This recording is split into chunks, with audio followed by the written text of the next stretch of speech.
Sveiki visi. Šiandien turime laidoje nuostabią Žavintą. Labas tau. Labas. Kaip jautiesi šiandien? Jaučiuosi visai neblogai, sugrįžau į Vilnių. Nes dirbau anksčiau, tai visai gerai jaučiuosi. O iš kur atvažiavai? Dabar atvažiavau iš Kauno. Bet pati esi iš Biržų, taip? Taip, aš esu iš Biržų, ten gyvenau visą laiką. Taip. Ir paskui išvykau mokytis į Kauną. Ir kaip atsiradai Vilniui? Iš tikrųjų, tai nežinau, kažkaip su draugu sugalvojom pabandyti pagyventi Vilniuje. Jis anksčiau gyveno čia. Taip. Ir jis man sako, važiuojam, pabandom. Gerai, sakau, galim. Vis tiek dar jau nesam, norisi pabandyti daugiau visko. Tai pabandėm, bet dėja kažkaip likimas į Kauną vėl atvedė atgal. Taip. Ir dabar ten jau esi kiek laiko? Dabar, jeigu tų metų neskaičiuosim, kai Vilniuje buvau, tai Kaune turbūt jau kokie 6 metai. O, tai jau Jo. nemažai. Jo. Taip, visų šiaip pašnekovų klausiam, kaip jie patys save apibūdintų. Kaip tu save apibūdintum? Kaip mokytoja, kaip korepetitorė galbūt, kaip draugė, kaip save apibūdintum? Nežinau, šiaip gal kaip mokytoja labiau, korepetitorė tai atsirado tik šiais metais, anksčiau dirbdavau nuotoliniu būdu korepetitorė. Taip. Bet aš labiau gal kaip mokytoja, aš visą gyvenimą norėjau mokytoja būti iš tikrųjų. Ir nežinau, man patinka mokyti, man patinka dirbti su vaikais. Aš net nežinau, ar labiau patinka su vaikais būti ar mokyti, bet gal kaip mokytoja tiesiog įvardinčiau. Taip, o kokį dalyką mokinė? Aš dėstau lietuvių kalbą ir literatūrą. Ir kelintokams? Šiais mokslo metais mokykloje dėstau 6-okams, 8-okams ir 11-okams. Šiaip labai įvairiai. Kaip korepetitorė, tai turiu ten įvairių, turiu net pačių mažiausių, pirmokų, prieš mokyklinukų turiu net. Tai šiaip visokių, patirčių turiu įvairių. Tai kažkaip niekada dar neteko, visas klasės esu turėjusi, tik ne 10. Kažkaip visada 10 praleidžiu. Gerai. Tai nuo pat 1 iki pat 12, apar 10 visas esi turėjus, taip? Jo, tik tais aš, kadangi nepradinuko, iš tikrųjų tai, kadangi dabar esu korepetitorė, tai aš labai norėjau mokyti skaityti, aš labai mažiukus, man labai patinka jų vaizduoti, aš tiesiog mėgaujuosi pokalbiais su mažiukais ir aš kviečiausi vaikučius mokyti skaityti, tai yra jų keletas. Bet turiu truputėlį ir vyresnių, 2-okų, pavyzdžiui, turiu, 3-okų turiu, bet nesu pradinių klasių, tai dažniausiai tie, kuriems reikia pradinukams, jeigu reikia pagalbos, tai vis tiek kreipiasi į pradinių klasių mokytojas. O į mane labiau tik skaitimui, pavyzdžiui, tai tik tokio šiaip. Aš esu vyresnių klasių mokytoja, iš tikrųjų, 5-12. Taip. Ir su kuo sunkiausia dirbti? Sunkiausia? Iš tikrųjų, sunku pasakyti. Aš Vilniuje, kai dirbau gimnazijoje, trumpojoje, tai nuo 9 iki 12. Ir kai dabar dirbau anksčiau, nes aš grįžau dirbti tą pačią mokyklą Kaune, kai sugrįžau gyventi atgal, tai dirbau su mažesniais, nes kadangi buvau tik baigusi mokslus, man davė mažesnius mokinius, ten 5-okus, 8-okus, 8-okai buvo vyriausi. Tai žodžiu, kada aš padirbau Vilniuje, aš galvoju, ne, man tie gimnazistai yra per sunku, aš negaliu. Taip. Bet aš dabar, kai sugrįžau atgal ir sakau, man prašau mažiukus duokit, aš labai noriu, tai aš žiūriu, kad nebemoku paaiškinti, kas yra daiktavardis tiesiog, nes su tais vyresniais atrodo, jam ten pasakai, jie supranta savaime įvairius dalykus ten, o mažiukams reikia išaiškinti, kas tas daiktavardis ir aš žiūriu, aš nebemoku, jau viskas jau man įgūdžiai dingo. Tai iš tikrųjų labai sunku pasakyti, su kuriais sunkiau, su kuriais lengviau, nes su visais iššūkių kyla įvairių iš tikrųjų.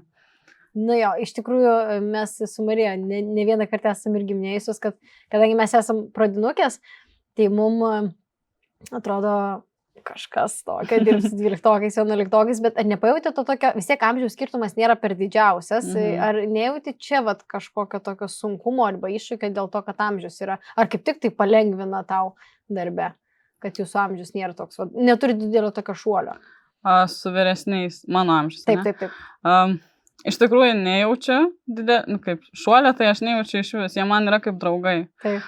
Mano dabar buvę auklėtiniai, aš turėjau auklėtinius, kai tik pradėjau dirbti mokyklą, yra 11-okai, aš juos myliu tai beprotiškai, jie dabar nėra mano auklėtiniai, bet aš jos mokau lietuvių kalbą, Taip. man jos davė atgal mokyti, tai aš jos be proto myliu, jie yra man kaip draugai, ateina man pasakoja, jie mane vadina žavinta, aš nepykstu, kad jie man nesako mokytoja, aišku, jie man sako jūs, Taip. kartais sako žavinta, bet aš nepykstu, ta Taip, prasme, tai yra toks stiprus ryšys, nes prieš išeinant, kai aš išėjau, kai jos palikau, jie buvo į 10 klasę ėjo. Tai mes visas paslaptis paskutinį dieną išsakėm, visus ten, kas parūko, kas ten ką daro ir taip toliau. Ir mes tokie artimi tapom, labai labai sulipom ir kažkaip iki dabar jie tokie, nežinau, tai kaip draugai. O kai čia Vilniuje, tai buvo svetimi jie man buvo pirmi metai, nes tik metus ir dirbau čia Vilniuje. Tai irgi mokslo metų jau gale, viduryje mes suartėjom. Aš nežinau kodėl, gal todėl, kad aš suprantu jų juokelius visus, taip. Gal kažkaip, nežinau, gal aš suprantu, kad nereikia taip perdėtai tą literatūrą įnikti, jeigu labai nepatinka. Tai gal tai, bet nežinau, man kažkaip ten tie vyresni, tai tampa tokia dalim mano jo. Gražiai pasakė šeimos dalim. Jo, šeimos dalim. Gražu.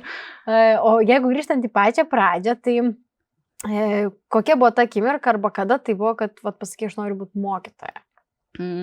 Kai gavau 100 iš lietuvių, iš tikrųjų. Bet visada anksčiau buvo tas toks šešėlis, visada už nugaros vaikščiodavo, kad mokytoja, aš taip grožėdavausi tomis mokytojomis visomis iš tikrųjų. Ypatingai lietuvių kalbos, nežinau, man kažkaip labai pasisekė, mano lietuvių mokytojos buvo labai tokios, labai pasitikinčios savim, labai gražios, kartu labai juokingos, nebuvo labai itin griežtos. Tokios labai įdomiai pasakodavo per pamokas ir aš labai grožėdavausi. Tai iš tikrųjų tai, bet dar tada turbūt tiesiog nesupratau, kad traukia mane tas dalykas. O po to kažkaip parašiau rašinį, nuėjau pas savo lietuvių kalbos mokytoją, čia jau 12 klasėje ir ji tikrina mano rašinį, aiškina klaidas ir sako, ko tu sako, kur norėtum stoti. Ir aš taip negalvoju, sakau, turbūt, kad lietuvių kalbos mokytoja norėčiau būti. O, tai jin sako, tau reikėtų pasistengti, tada, žinok, rašinį geriau parašyti. Jo. Ir tada, kai parašiau aš tą rašinį, kažkaip negalvojau, kad bus maksimumas, nes labiau rašiau iš širdies. Tai tuos rėmus aš niekada netilpdavau, būdavau labai kūrybiška mokykloje tokia, tai man ten daug pastabų būdavo, kad neišlaikys ir taip toliau. Ir kai pamačiau tos taškus, galvoju, čia ženklas yra, aš turiu stoti į pedagogiką, tai tiesiog. Ar dar nebuvo, nežinau, momento, kai gailėjaisi, kad pasirinkai, arba minčių, kad galbūt reikėtų kažką kito dirbti? Minčių, kad kažką kito dirbti, tai visada būna kokį pavasarį, nes būnu pervargusi tiesiog nuo darbo mokykloje. Bet po to, kai tos atostogos labai dėkingos vasaros 2 mėnesių, tada atsigauna turbūt kiekvienas mokytojas, aš manau, ir tada supranta, kad jau pasilgo, jau reikia mokinių. Tai šiaip esu galvojusi, bet kad rimtai tokį sprendimą priimčiau, tai ne. Aš vis tiek, jeigu ir galvojau, kad reikia nebūti mokytoja, tai galvojau vis tiek su ugdymu eiti, tada kažkur kažką daryti. Nu, kaip smagu, kad egzaminai tai pritraukia mokytojus. Dar tokias istorijos iš tikrųjų nesugirdėjus, kad egzaminą dažnai pritrauktų tą norą. Tai labai smagu iš tikrųjų. Esi minėjus, kad temos kartais būna pamokose nuobodžios ne tau pačiai. Tai kokių netikėtų pamokos metodų esi bandžiusi, kad visiems būtų įdomu? Ir iš vis ar įmanoma padaryti pamoką, kad visiems būtų įdomu, ją taip sustruktūruoti? Nežinau, aš nemanau, kad įmanoma padaryti, kad visiems būtų įdomu, bet manau, kad visiems galima širdyje palikti kažkokį krislelį, kad mokytoja kažkada darė tokią pamoką. Kaip įvertins tas mokinys, nežinau, ar jam patiko ar nepatiko, bet atsimins, kad mokytoja kažkada darė tą. O dėl pamokų, tai aš beveik visas pamokas stengiuosi padaryti kitokias. Bet dabar esu gal truputėlį apleidus iš tikrųjų ir labai gailiuosi, nes dabar buvo sausio 13. Ir aš ateinu į mokyklą ir aš žiūriu, aš nepasiruošus. Aš nieko nepasiruošiau pirmą kartą, iš tikrųjų nieko nepasiruošiau. Ir labai taip, net užsirašiau užrašinį, kad labai prastai pasiruošusi esu sausio 13, reikia Valentino dieną daryti gražesnį. Nes kadangi dirbu per 2 darbus ir tiesiog atsitiktinai taip netyčia gavosi, kad pamiršau. O pamokas tai visas stengiuosi nestandartiškai ar mažai labai vadovėlius naudojam. Esu klaidą tik padariusi vėl šiais metais, galvoju, reikia pabandyti pratybas.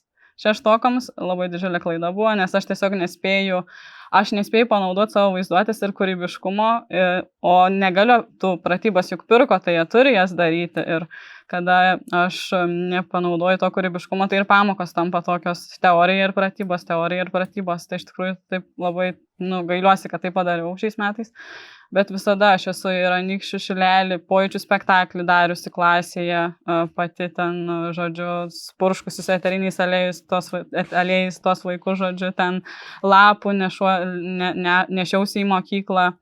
Nežinau, įvardžiuotinis būdvardžius mokomės su pasaulio žemėlapiu, nes ramusis vandenynas, pavyzdžiui, įvardžiuotinis yra ir ten įrašyti, mokosi linksniuoti. Mes daug lankstom, visokių ten darbelių darom, per literatūros pamokas ypatingai tai leidžia daryti. Spektaklius, tokius mini, aišku, nes mes nespėsim, iš tikrųjų tų pamokų nėra tiek daug. O dabar, kadangi programa tikrai sunkia, aš iš pradžio galvojau, taigi nieko čia labai gerai, atnaujino, kai bus faina, kiek daug naujų dalykų, bet žiūriu, ne, aš nespėjau tiesiog. Taip. Jo, tai aš labai daug dalykų prigalvoju, įvairiausių. Bet kaip gera girdėti, kad dalykininkas turi laiko tam. Ir kaip atrandi su to laiko, nes kiek su mokytojai šnekam, kad yra ta problema, kad pradinukai turi laiko spektaklius daryti, kažkaip įdomiau tą pamoką pavers, pakeist, o dalykininkams tai yra labai sunku. Tai iš kur tu atrandi to laiko? Ar tai užima daug laiko, taip išmastyti, sugalvoti? Iš tikrųjų, anksčiau tai aš buvau pirmaisiais metais, tai buvau tikra skaidrių meistrė. Aš labai skaidrės darydavau tokias, mokiniams įstrigė iki dabar tos skaidrės. Tie patys 11-okai, kai tik grįžau į mokyklą, sakė, kad labai pasilgo. Bet iš tikrųjų labai daug laiko reikėdavo tom skaidriam padaryti, nes jos būdavo tokios ir žaidimų forma ir taip toliau, bet dabar bėgant laikui, aš supratau, kad vaikai mokosi iš patirčių labiau. Ir pavyzdžiui, gerai, tą Anykščių Šilelį tai pati padariau, bet tai ką ten, aliejau susipirkti eterinio miške pavaikščioti, nusiskinti žolyčių ir taip toliau, bet tarkim spektakliai, kad ir ten tas pasaulio žemėlapis ar kažkokios kitos veiklos, juk jie patys gali tas idėjas pasiūlyti. Man kaip tik yra įdomiau, kai aš sakau, tai padarykim dabar spektaklį, aš tarkim juos suskirstau grupėse, labai įvairiai iš tikrųjų, kartais grupėse, kartais visi, kartais dar, bet sakau, jūs patys sugalvokit. Ir aš jiems tik mesteliu idėją ir viskas, ir jie pradeda. Ir aš galvoju, kad ta paieška šiuolaikiniams vaikams, ypatingai, kai jie tokie, kai kurie labai sėslesni, dėl telefono, aišku, tai kai jiems duodi tokį, kad padarykit, parodykit, ką mokat, ir jie tokie užsidėję kartais būna, aišku, būna, kad nepavyksta kartais, jie ten labai būna nenusteikę kažko daryti, bet šiaip patys, tai irgi, kad ir atsinešu kažkokiu daiktų, jeigu kokia pamoka, tai irgi. Dažniausiai leidžiu patiem daryti, patiem tyrinėti, o aš būnu tiesiog tas pagalbininkas toje pamokoje. Bet iš tikrųjų dabar daug kur šnekama apie tai, kad mokytojas ar ateityje galbūt taps ir turėtų būti tas toks kaip mentorius labiau. Ne tai, kad aš pasakiau, jūs dabar darot, bet aš jums padedu, bet jūs einat per tą mokymosi procesą. Tai manau, kažkas panašus pas tą pamokose vyksta. Jo, iš tikrųjų taip, aš praeitais metais buvau stažuotėje Lenkijoje. Iš tikrųjų, ten labai pasakoja apie tas patirtis, kad mokosi per patirtis. Iš tikrųjų, labai daug kolegų, būtent čia Vilniaus, labai dalindavosi savo patirtim. Aš dalyvavau 1000-mečio mokyklo projekte, ten irgi labai daug buvo visokių patirčių. Pasakoja apie Olandijos tą sistemą, apie Švedijos. Mano mama labai domisi iš tikrųjų, nors ji nėra mokytoja, bet ten man jinai pasakoja viską. Viską, ką išgirsta, viską pasakoja. Tai aš irgi kažkaip ten jie per patirtis, jie tyrinėja lauke, jie eina į lauką, pamokas daro ten ir taip toliau, tai aš kažkaip galvoju, kad tai iš tikrųjų yra labai gerai ir aš stengiuosi. Aišku, man kartais būna labai sunku, aš esu lietuvių kalbos mokytoja, aš turiu juos išmokyti rašyti ir skaityti ir turinėti tekstą ir taip toliau, bet kiek įmanoma, tiek stengiuosi jiems, kad jie galėtų aktyviai tą laiką leisti, kad lietuvių kalba netaptų tą baisę pamoką, kaip anksčiau būdavo. Bet ir pačiai tau, aš tikiu, kad yra įdomiau tokią pamoką ves, negu sakai, teorija, pratybos ir panašiai. Jo, aš negaliu pagęsti, aš pati nuobodžiauju toje pamokoje, vaikštau aplinkui tos suolus, žiūriu, kas ką daro, bet man taip nuobodu pasidaro, aš tada įsivaizduoju, kaip vaikams yra nuobodu, kai jie ateina ir visada tą patį, jie žino, kad ateis tą pamoką, visada rašys ir skaitys, kitą rašys ir skaitys, o aš kiekvieną pamoką tarsi kokią staigmeną padarau, kažką sugalvoju, kažkokią nesąmonę gal, bet bandau. Bet jiems įstringa, Jo. Tai va, to ir tu pati mokėsi, žinai, kas veikia. Paskui su kitais vėl gali tą patį nykščius iššilelį, žinai, su viena kartą vienai padarai, paskui papildai dar tą idėją, pageneruoji kažkaip kitaip. Labai smagu girdėti. Taip, kaip atrodytų tavo svajonių pamoka, jeigu tavęs nespaustų egzaminai, sistema, programa ir panašiai. Ar galėtum įsivaizduoti po tokią pamoką, kur galėtum galbūt net bet kokį kūrinį išsirinkti, kokį tu norėtum nagrinėti. Arba kaip tik būtų gramatikos pamoka. Iš tikrųjų, tai jo, ta programa labai, ta neprogramuoja egzaminai labai spaudžia, bet, nežinau, pirmiausia, aš norėčiau, kad būtų truputėlį mažiau mokinių klasėje, nes dabar mano klasėse yra po 31 mokinį. Tai labai daug. Ir aš bandžiau su vienais mokiniais šiais metais sujungti visus stalus, ištiesiau tokį kaip tapetą ilgą ir sakau, dabar kurkim poeziją, nes mokėmės apie poeziją ir pieškim, žodžiu, ką mes sugalvojom ir gausis bendras piešinys. Ir ten, aišku, kalbėti apie poeziją, tai šeštokai, tai dar mažiukai tokie. Tai jau man ten tą teorinę buvo sunku jiems papasakoti, nes jau kai susėdo jie visi į vieną krūvą, tai jau ten įsivaizduokim, kas dedasi. Tai va, ir nepavyksta tiesiog įgyvendinti tokių dalykų dėl kiekio mokinių, labai didžiulis kiekis. Bet mano tos svajonių pamokas tai turbūt būtų, jos būtų lauke, aišku, žiemą gal būtų šalta, bet jos būtų lauke, jos būtų susijusios su tyrinėjimu, aš labai norėčiau į daugiau muziejų nuvažiuoti, aš labai norėčiau juos į kažkokias edukacijas nuvesti, kurios yra bent jau susijusios. Ten gali būti, nežinau, pavyzdžiui, jeigu skaitom kūrinį apie kokias aveles, tarkim, kad ir į avių ūkį nuvažiuoti, pažiūrėti, kaip tos avys iš tikrųjų gyvena, kaip jos atrodo. Nežinau, tiesiog labai norėčiau tas pamokas padaryti tokias su tom patirtim, kad būtų įdomiau ir jiem, ir man, ir kad tiesiog dažniau išeiti ir pabūti. Ir aš tokiu norėčiau. Manau, visos mokytos norėtų, negaliu sakyti už visus, bet daugumą mokytojų norėtų per patirtį ir kad nespaustų, kad va čia tu egzaminas, čia va reikia ištyrinėti tą, ištyrinėti ir tikiu, kad sėdi, kaip sakau, tas Vilniukas, kad tu dar to nepadarai, o jie čia va įsijautė, ten kažką piešia, kuria ir taip. Tai vat. Kaip reaguoji, kai jauti mokinių abejingumą pamokai? Pavyzdžiui, ateina ir sako, nenoriu, nesimoks, nenoriu skaityti, nenoriu, o dar jeigu paklausi iš teksto suvokimo kažkokie klausimai, jau atrodo, ten vaikui jau ne tas galvoja. Kaip reaguoji? Arba kažką turi sugalvojus, sukūrus? Nežinau, man nelabai tai būna. Yra tokių mokinių, kurie abejingi, vyresni ypač.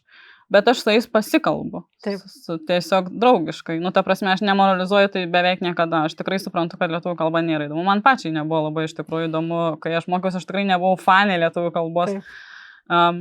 Ir dabar turiu tokį mokinį, kuris labai abejingas. Jis man tiesiog sako, aš nesuprantu iš viską mokytis literatūrą, kam reikia lietuvių kalbos. Tai yra neįdomu, literatūra neįdomu. Žodžiu, viskas neįdomu. Ir jisai tiesiog, nieko neveikia dažniausiai per pamoką ir aš negaliu priversti, jisai jau yra suaugęs vyras. Bet jisai man pasakė, kad jis nesimokys čia Lietuvoje ir jo vienas iš tėvų užsienyje gyvena ir jis pasiruošęs tikrai vykti į užsienį, būti ten. Ir aš tikrai suprantu, kodėl jis taip elgiasi. Ir aš tau sakau, pilį pastatyčiau, bet turbūt nesudominčiau tavęs vis tiek, ar ne? Jo, jisai tiesiog pasakė, kad jisai tiesiog nenori lietuvių kalbos ir viskas. O aš galiu viską padaryti, bet jis man pasakė, tiesiog jis visą laiką toks buvo iš tikrųjų, nuo pat mažų dienų. Jis man pasakė, kad jis toks buvo ir va taip. O jeigu šiaip jaučiu, kad labai abejingi mokiniai, tai aš tada suprantu, kad aš negerai parinkau metodą pamokos. Tiesiog suprantu, kad šitą nereikėjo daryti.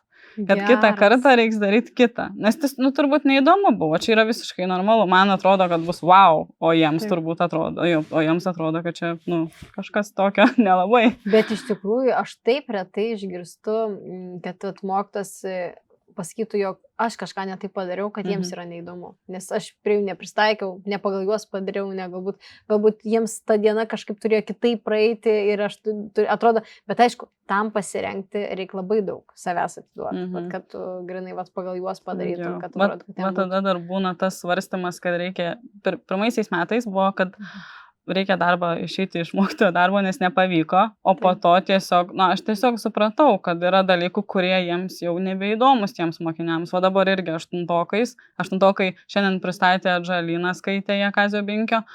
Na ir jiems neįdomu. Ten yra pavogė 100 litų, litai jau ne eurai. Žodžiu, jiems nelabai patiko ir matau tą abejingumą jų akise, kad gal tai nebuvo tas kūrinys.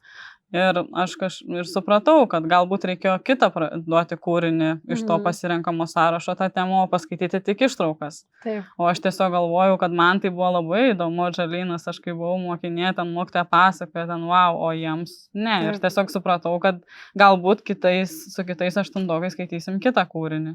Tiesiog. Tai va. Bet aišku, niekad negali žinot, galbūt kitiem aštuntokam labai tas Atžalynas patiks. Iš tikrųjų, niekad negali. Tai vat. Kaip kilo idėja, dabar prie to socialinio dar turinio, socialinių tinklų visų prieinant, kaip kilo idėja pradėti kelti vaizdo įrašus, postus apie grinai, apie įrašus, apie tai, ką tu veiki mokykloje. Nes ir Instagrame, ir TikTok'e dalinies tikrai nemažai, kodėl, nes tikrai nėra dauguma, dabar aišku daugiau mokytojų dalinasi, bet tai nėra vis tiek dauguma mokytojų, kurie išdrįsta parodyti, nusifilmuoti, papasakoti viešai kažką. Idėja atsirado iš tikrųjų, aš pajaučiau, kad mokykloje esu neįvertinta. Aš labai norėjau parodyti savo kūrybiškumą, nes aš tikrai, man daug žmonių yra sakę, dabar jis truputėlį apslobęs dėl 2 darbų, bet man tikrai yra sakę, kad aš tikrai galiu savo idėjas panaudoti kažkur, papasakot kitiems ir taip toliau. Tai kadangi man mokykloje pritruko to įvertinimo tam tikrų momentų ir negalėdavau gyvendinti idėjų, tarkim, noriu kokį renginį organizuoti, tau sako, negalima į aktų salę eiti, nes labai didelė mokykla, žodžiu, reikia kitiem aktų salės ir ten taip, prasideda daug dalykų. Po to dar pasako, kad tai ką čia jaunas mokytojas, ką čia prisigalvoja, žodžiu, visokių tokių dalykų ir aš pagalvojau, kad reikia gal tada pabandyti tiesiog socialiniuose tinkluose, nes mačiau keletą mokytojų, kurios tai daro ir tiesiog galvojau, gal taip įprasminti tada savo tą tokią tiesiog mokytojos gyvenimą, nes labai norėjosi pasidalinti, šiaip norėjosi turėti ir bendraminčių, nes iš tikrųjų mano kolegos tuo metu buvo tik vyresni mokytojai, tai labai pajaučiau tokią tuštumą, tokį sunkumą, kad nėra su ko pasidalinti, kad aš tą sugalvojau, gal tu nori kokią integruotą pamoką, gal kažką padarom, tai tokio nebuvo ir tiesiog aš ir ieškojau bendraminčių iš tikrųjų ten ir norėjau parodyti, kad mokytojo darbas visų pirma yra fainas ir kad galima labai daug dalykų ten padaryti ir tiesiog įprasminti jį tokiu būdu. Ir ar patinka tau tai, ar randi tam laiko? Nes keli šiaip tikrai nemažai. Tai ar kaip tau sekas atrasti laiko tam? Iš tikrųjų dabar tai sudėtinga, iš tikrųjų, nes artėja ir 8-okų patikrinimas, ir 10-okų, ir privačiai, kadangi mokau pati, tai ir 11-okų padaugėjo, ir kadangi man pirmieji metai, kad aš studiją turiu, tai aš atrodo visą pasaulį norėčiau pasimti mokyti, bet čia turbūt visi pirmaisiais metais, taip. Tai iš tikrųjų per daug turbūt mokinių šiais metais priėmiau mokytis, bet šiaip kiek galiu, tiek stengiuosi iš tikrųjų. Man tik tokia problema, kad aš kartais neapsisprendžiu, ką aš tikrai noriu daryti. Ar noriu kažkokiais patarimais dalintis, ar noriu tiesiog rodyti savo kasdienybę mokytojos, ar noriu pasakoti apie kūrinius, žodžiu, tik va toks va būna. Bet šiaip stengiuosi rasti laiko. Taip, bet pačiai patinka tai, ką darai. Jo, iš tikrųjų. Matai tame prasme. Jo, man patinka, aš džiaugiuosi, kad ir kiti. Mane labai palaiko mano mokiniai, iš tikrųjų.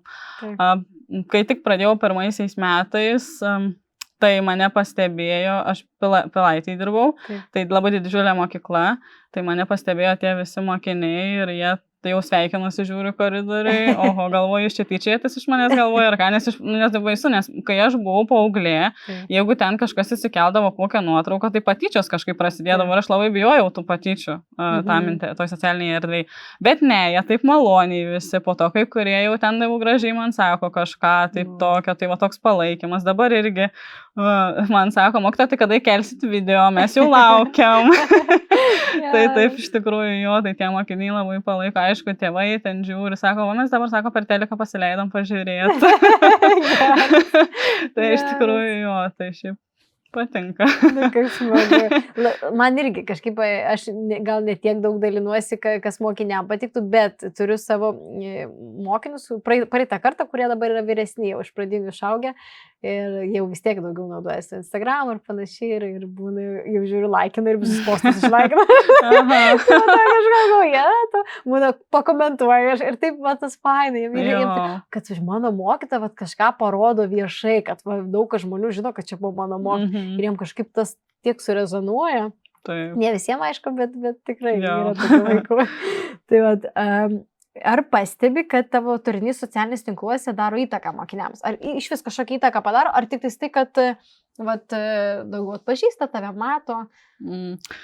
Kadangi pirmiausia, pirmi video gal buvo tokie daugiau estetiniai, jie tiesiog parodyti, kaip aš įsirenginėjau studiją, pavyzdžiui, ką veikiu mokyklai, o po to čia tik tokia labiau. Instagram'e tai šitų, man atrodo, nesu įkėlusi, bet aš pradėjau dalintis, kaip Faustą perskaityti lengvesniu būdu, pavyzdžiui, pagal korteles, tiesiog tokią seką padariau jiems. Po to pasakojau apie 8 klasės patikrinimą, kokia bus užduotis ir pavyzdžių daviau, žodžiu, ten tokių. Tai jau žiūriu, kad jie man sako, mokytoja, gal galėtume dar padaryti su kitu kūriniu. Jau tada žiūriu, jau kai su 11-okais rašėm Faustą ir patikrinimą, jau girdžiu, kad vienas jau klausosi, ką aš ten pasakoju. Jo, tai va, tokie va dalykai yra ir šiaip, nežinau, iš tikrųjų, matau, kad ir mokytojas, kai kuriuos aš esu pasakojusi apie metodus, tik tokia vaizdo įrašuose arba tiesiog kokius turiu, kaip kaupiu pažymis, ten tarkim ir panašiai. Ir matau, kad irgi pasinaudojusios yra idėja ta. Jo, tai faina iš tikrųjų. Smagu, kai ir kolegos pasinaudoja tomis idėjomis. Labai smagu, nes man iš pradžio atrodo, kad gal aš čia taip nelabai kažkaip sugalvojau, kažkokį va tokį, bet po to žiūriu, kad ir kitos pasinaudoja tom, tai tada galvoju, gal tikrai geras dalykas tai yra. Aš tik to, ko neturiu, dabar galvoju, gaila. Nes aš tik tais Instagram'e, kiek tai matau ir tiek. Taip. Su kolegėmis mes būnam pasidalydama mintimis, ir su Marija ta pačia, kad labai mažai yra lietuvių kalbai ir literatūrai skirtų skaitmeninių įrankių. Gal, aišku, mes kiek ieškom pradiniam ugdymui, bet tikrai matematikai, pavyzdžiui, yra pilna, gamtos pažinimui tikrai galima rasti ir anglų kalbą, tiek, matematikai tai aišku ypatingai, bet kaip manai, kodėl tiek mažai yra lietuvių kalbai sukurta, teksto tyrinėjimui, pavyzdžiui.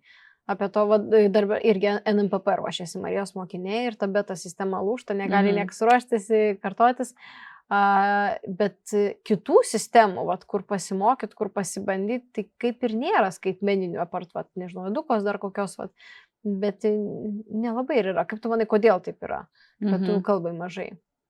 Šiaip net neįsivaizduoju, galbūt ta viena iš tų priežasčių, kad vėlgi kitos pamokos tokios ir jos kūrybiškesnės lengviau padaryti, integruotas lengviau padaryti negu lietuvių kalbos ir tuos tekstus patogiau skaityti, kai jie yra knygoje, pavyzdžiui, negu skaitmeniniu formatu. Tai gali būti tokia priežastis. Šiaip iš tikrųjų net neįsivaizduoju, bet aš irgi esu pastebėjęs, aš esu bandžius ir sukurti patys tiesiog, tarkim, teksto suvokimui, bet tiesiog tai pakankamai sudėtinga tai yra padaryti. Tai gali būti, kad galbūt tas sudėtingumas yra, nes matematikoje tai skaičius turbūt ten surašyti į langelius reikia ir kad išspręstų ar ten kažkokius grafikus pabraižyti, o lietuvių kalboje vis tiek ir įrašinėjimas ir taip toliau gal tiesiog kažkaip sudėtinga tai yra pakankamai, gal dar niekas nesiryžo iš tikrųjų. O pati naudoji skaitmeninius įrankius lietuvių kalboje ar ne? Šiaip nelabai, šiaip norėčiau, bet kadangi 30 mokinių klasėje noriu nueiti prie kompiuterių negaliu, nes pamokos vyksta kitos dėl didelė mokykla dabar. Aišku, Pilaitėje galėjau, bet nepasinaudojau tą galimybę, turbūt pirmieji metai tiesiog, nežinojau, dar nebuvau tais koridoriais tiek pasivaikščiojus. Tai tikrai būčiau nuėjusi, bet šiaip labai norėčiau, bet tiesiog pritrūksta tam erdvės. Aš iš tikrųjų labai pavydžiu mokytojams, kurios turi planšetinius kompiuterius klasėse, nes gali tai padaryti. Aš galėčiau tai daryti per literatūrą, manau, per literatūros pamokas labiau, bet kažkaip negaliu dabar, bet labai norėčiau, nes aš esu ten prisigalvojus visokių, bet tiesiog nepavyko dar įgyvendinti. Taip. Na, bet tau netrūksta iš to. Ne, aš tada sugalvoju kažką kito tiesiog. Nu, labai gerai. Taip, gal net ir geriau, kaip pagalvoju. Iš tikrųjų. Kodėl, mums kilo su Marija klausimas, kodėl 4 klasėje, aišku, mes tik tai su 4-okais susidurėm, bet dabar nepamenu, kaip su 8-okais, 12-okais tai yra tas tekstų suvokimas egzaminu, ar ne, nėra. Nėra, man atrodo, egzaminuose. 8-okams? Ne, 12-okam. Ne. Nėra. Bet 8-okams yra. Tai kodėl ypatingai socialiniuose tinkluose tėvai labai dažnai dalinasi, kad va čia tekstą vienaip suprato, pažymėjo kitaip, kodėl taip sudėtinga, kodėl ir teksto suvokimas kažkodėl to labai labai sudėtingas. Tai ar mes pradinėse kažkokią klaidą padaroma, tavo nuomonė? Ar tai reikėtų kažkaip kitaip ugdyti ir mokyti tą suprasti tekstą? Nes tikrai labai didelis iššūkis, ypatingai mes susitarėm su 4-okais, kad jiem ten kaip katorga, kaip ten didžiausias priešas, tas atrodo suprasti tekstą, jiem ten jau pamato jie visų pirma tą ilgį teksto, jiem jau tas, o dar atsakyti klausimus, dar jeigu atviras klausimas, tai iš viso, tai kodėl jiem toks baubas yra tas teksto suvokimas? Aš tai galvoju, kad dėl apimties, kaip tu ir sakei, nes jie tiesiog išsigąsta. Jau dabar, kai aš rodau 8-okams, sakau, va čia taip atrodys, pirmas tekstas bus toks, antras bus trumpesnis šiek tiek. Pamato pirmą jau viskas, jau sako, aš neskaitysiu mokytoją. Jau jiems viskas, tai gal ta apimtis gąsdina. Tas sudėtingumas, aš nežinau, man netrodo labai sudėtingas, ypatingai 10 klasės taip, man truputėlį klausimai per daug panašus atrodo vienas į kitą. Aš 4 klasės iš tikrųjų net nežinau, nes kažkaip neteko. Anksčiau turėjau 5-okus, bet čia seniai, prieš 4 metus, man atrodo, turėjau 5-okus, tai tada esu pasižiūrėjus, bet dabar jau turbūt pasikeitė gal kažkas. O 8-okų tai yra tų tokių klausimų, kurie gal truputėlį gali suklaidinti, bet šiaip netrodo, kad būtų labai sudėtinga. Bet vėlgi, gal aš kaip mokytoja tiesiog taip galvoju. Bet galvoju taip, turbūt apimtis išgąsdina juos. Ir tas, jie dabar taip nelabai mėgsta iš tikrųjų skaityti. Bet tu jiems užduodi namie perskaityti tam tikrą kūrinį, ar jūs viską namie tai neužduodu, nes aš žinau, kad po to ateis neperskaičius ir man visa pamoka tiesiog išnyksta tada. Nes aš tada kažkaip turiu padaryti, kad kai kurie skaitytų, kai kurie jau darytų darbą tą, kurį norėtų. Jie turi tik tais knygas, kurias skaito po mėnesį po vieną knygą.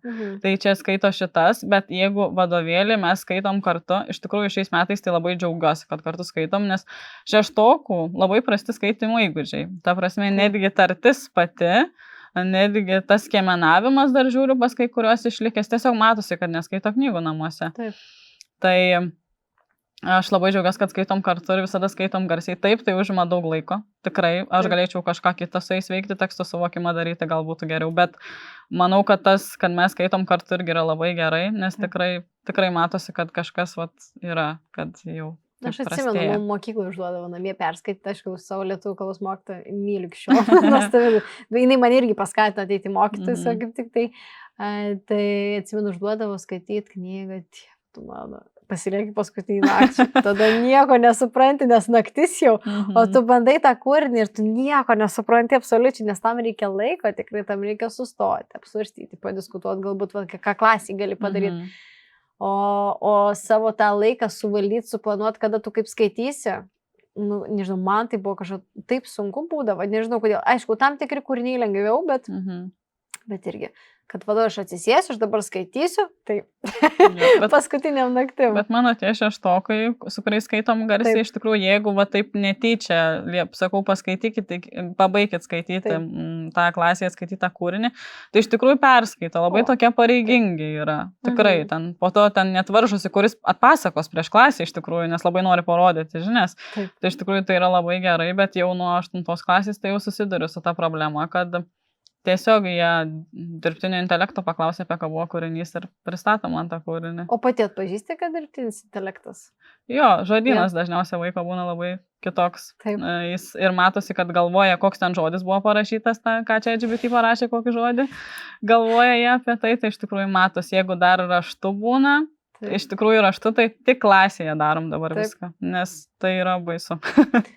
Kažkur irgi mačiau diskusiją, kad sako, kaip, ar mačiau, ar dalyvavau, dabar nepam, bet kad kalbėjo apie tai, jog kaip, vat, atrodo, namie užduosi parašyti kažką, tai 5 minučių dalykas su dirbtiniu intelektu padaryti, atneš ir tas vaikas galvos, kad mokytas nesupranta. Tikrai. Ir kaip padaryti, kad jis ir mokytųsi namie, bet kad ir nenaudotų to dirbtinio intelekto grinam tokiam nurašymui. Pagalbai tai jo, aš tikiu, kad galima kažkaip integruoti tą dirbtinį intelektą ir parodyti, kad tai gali būti kažkoks, nežinau, draugas, nežinau, kažkas pagalba, bet tikrai net tiesiog nupilimas viso teksto iš tą, ką išmetė. Bet šiaip, iš tikrųjų, tai kaip pasako daug kas taip, kad vat, visi tuo intelektu naudos. Iš tikrųjų, taip nėra. Taip. Čia panašiai, nežinau, ar esi tu girdėjęs tokią knygą Faktų galia, kai kažkas pasako, taip. Kad vat, mano visa klasė neskaito knygų, bet taip iš tikrųjų nebūna. Iš tikrųjų būna, kad neskaito kokie 5 ir jie labai atkreipia tavo dėmesį. Taip. Ir tada vat, jau kalbam už visus, kad vat, visa tokia klasė, bet čia ne tik mokykla šitie dalykai yra. Taip. Tas pats ir su intelektu. Pavyzdžiui, dabar vat, iš to, ką kalbėjom, atrodo, visi nupila. Bet tikrai taip nėra. Tikrai yra sąmoningų mokinių. Yra mano viena, netgi ta pati 11-okė. Aš jiems vat, vakar kaip tik sakiau padaryti tokį plakatą ir pamačiau, kad vienas laiko telefoną rankoje, nes kažkaip aš pamirštu pasakyti, kad padėkit kartais tiesiog. Taip. Ir sakau, tu sakau, net nebandyk man nurašyti nuo intelekto. Ir jis man sako, ne, sako, mokytoja, aš negaliu, nes man Augustė neleidžia čia GPT naudot. Jo, tai iš tikrųjų būna, kad jie kartais net sustabdo vienas kitą. Ypatingai, kai grupėm vis tiek kažkaip atsitinkai, kad yra vienas, kuris prieš tą intelektą, kuris stengiasi nesinaudot. Ir tada stabdo. Tai iš tikrųjų vakar buvo taip juokinga, bet kartu ir tai faina, kad va tokia situacija. Tai va taip. Ir paskui tiesiog tuos, kurie labai naudojasi iš pradžių to intelektu, jie vis tiek, jie supranta, kad aš pastebiu, vis tiek pasakau, kad aš matau, sakau, kad čia ne tavo, aišku, ginčijas ir taip toliau. Bet po to jie tiesiog nurimsta tą daryti, nes jie tiesiog mato, kad pažymys keičiasi, kad kažkas ne taip, kad jau ar ten tėvam parašau, tada tėvai šiek tiek sudrausmina juos, kad tai nevyktų. Tai tiesiog po to sąmoningai kažkaip patys pasinaudoja tik kaip pagalba. Kaip smagu, nes jo, visuomeniai dabar atrodo, man iš šono atrodo, kad visi vyresni naudojasi dirbtiniu intelektu. Nes kažkaip, vat, kaip tu sakai, visi naudojasi ir visi apie tai rašo, kad visi naudojasi ir čia labai opi problema. Daug kur eskaluojama dabar. Jo. Bet va, kaip smagu žinot, kad yra tų, kurie prižiūri. Jo, yra tikrai tai. Jo, tai labai faina. Dirbi su mokiniais nuo 1 iki 12, kaip ir minėjai, bet tu turi dar savo studiją, taip? Tai toj studijai tu korepetitorės paslaugas teiki, taip? Jo, manęs dažnai paklausia mokytoja, sako, čia jūsų verslas. Ir aš tikrai matau tokių, kurie išeina iš mokytojo darbo ir po to tai vadina verslu. Ar nebūtinai, gal nuotoliu dirbančių tikrai matau ir vadina tai savo, bet aš niekada nepagalvojau, kad galėsiu tai pavadinti verslu.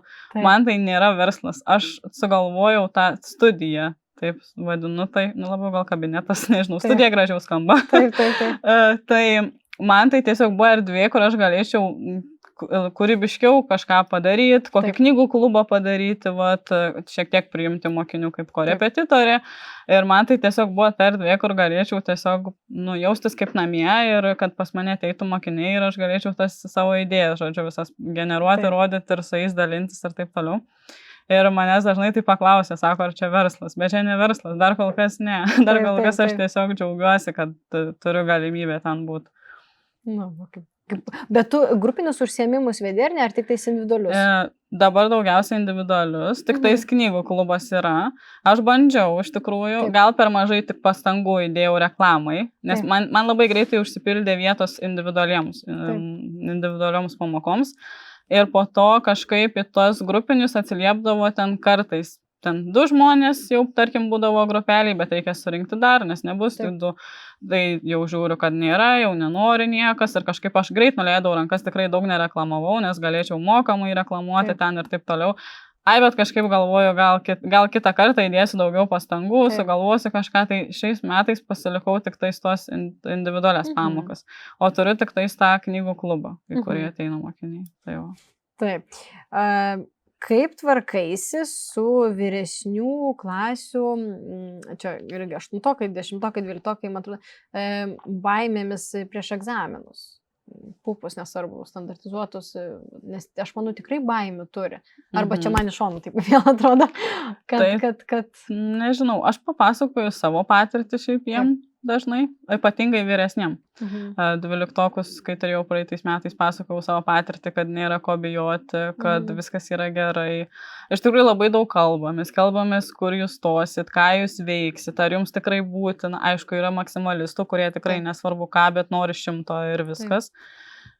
Tos baimės labiausiai tai išriškėjo būtent arba egzamino dieną, arba prieš egzaminą. Šiaip tai atrodo visi, dabar 8-okai irgi, tai čia paskaitysiu, padarysiu viskas.